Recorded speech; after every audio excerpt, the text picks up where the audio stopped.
Joseph's brothers go to Egypt. When Jacob heard that grain was available in Egypt, he said to his sons, "Why are you standing around looking at one another? I have heard there is grain in Egypt.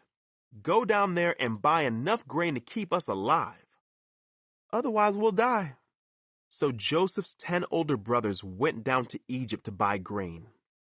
But Jacob wouldn't let Joseph's younger brother, Benjamin, go with them, for fear some harm might come to him.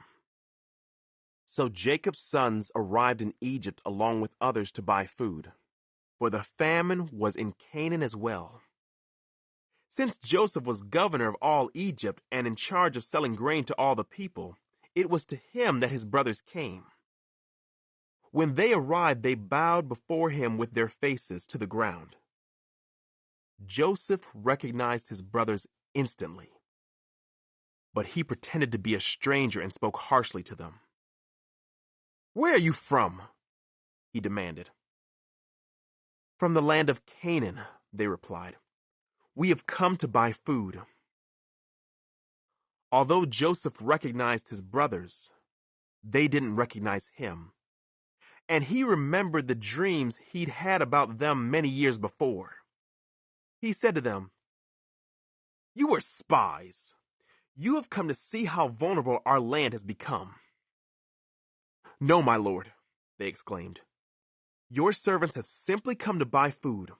We are all brothers, members of the same family. We are honest men, sir. We are not spies." "Yes, you are," Joseph insisted. "You have come to see how vulnerable our land has become." "Sir," they said, "there are actually 12 of us. We, your servants, are all brothers, sons of a man living in the land of Canaan. Our youngest brother is back there with our father right now, and one of our brothers is no longer with us." But Joseph insisted, "As I said, you are spies. This is how I will test your story. I swear by the life of Pharaoh that you will never leave Egypt unless your youngest brother comes here. One of you must go and get your brother. I'll keep the rest of you here in prison. Then we'll find out whether or not your story is true. By the life of Pharaoh, if it turns out that you don't have a younger brother, then I'll know you are spies." So Joseph put them all in prison for 3 days. On the third day, Joseph said to them, "I am a God-fearing man.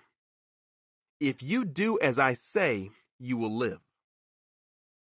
If you really are honest men, choose one of your brothers to remain in prison. The rest of you may go home with grain for your starving families, but you must bring your youngest brother back to me. This will prove that you are telling the truth, and you will not die." To this they agreed. Speaking among themselves, they said, "Clearly we are being punished because of what we did to Joseph long ago. We saw his anguish when he pleaded for his life, but we wouldn't listen.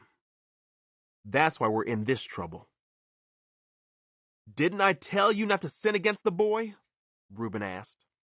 "But you wouldn't listen, and now we have to answer for his blood." Of course, they didn't know that Joseph understood them, for he had been speaking to them through an interpreter. Now he turned away from them and began to weep. When he regained his composure, he spoke to them again. Then he chose Simeon from among them and had him tied up right before their eyes. Joseph then ordered his servants to fill the men's sacks with grain. But he also gave secret instructions to return each brother's payment at the top of his sack. He also gave them supplies for the journey home. So the brothers loaded their donkeys with the grain and headed for home. But when they stopped for the night and one of them opened his sack to get grain for his donkey, he found his money in the top of his sack. "Look!" he exclaimed to his brothers. "My money has been returned. It's here in my sack." Then their hearts sank. Trembling, they said to each other, "What has God done to us?" When the brothers came to their father, Jacob, in the land of Canaan, they told him everything that had happened to them. The man who is governor of the land spoke very harshly to us, they told him. He accused us of being spies scouting the land, but we said, we are honest men, not spies. We are 12 brothers, sons of one father. One brother is no longer with us, and the youngest is at home with our father in the land of Canaan. Then the man who was governor of the land told us, this is how I will find out if you are honest men. Leave one of your brothers here with me, and take grain for your starving families and go on home.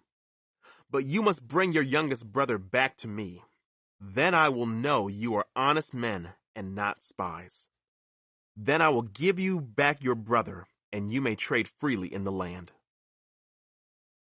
As they emptied out their sacks, there in each man's sack was the bag of money he had paid for the grain. The brothers and their father were terrified when they saw the bags of money.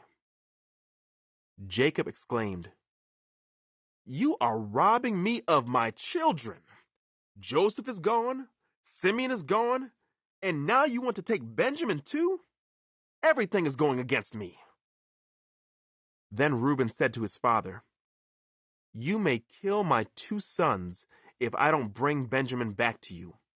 I'll be responsible for him, and I promise to bring him back." But Jacob replied, "My son will not go down with you. His brother Joseph is dead, and he is all I have left. If anything should happen to him on your journey, you would send this grieving, white-haired man to his grave."